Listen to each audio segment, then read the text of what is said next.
Arterial systole सबसे छोटा phase होता है जो कि 0.1 सेकंड का होता है। आर्टेरियल डायस्टोल ये सबसे लंबा फेज होता है, 0.5 सेकंड का होता है।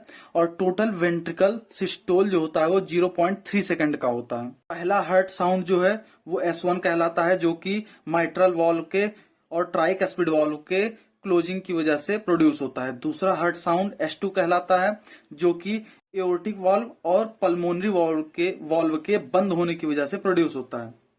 अगर तीसरा हार्ट साउंड S3 की बात करें तो नॉर्मल कंडीशन में नहीं, ये हैवी वर्क या एक्सरसाइज करने की वजह से प्रोड्यूस होता है, जो कि वेंट्रिकल के कॉन्ट्रैक्शन की वजह से ये साउंड आता है। अगर हम चौथे साउंड की बात करें तो ये पैथोलॉजिकल साउंड है, जो कि डिजीज कंडीशन में आर्ट्रियम के फोर्सफुली कॉन्ट्रैक्शन की वजह से ये साउंड आता है। अगर ये साउंड आता है तो ये डिजीज कंडीशन में आएगा, नॉर्मल कंडीशन में साउंड नहीं आता है। Thank you.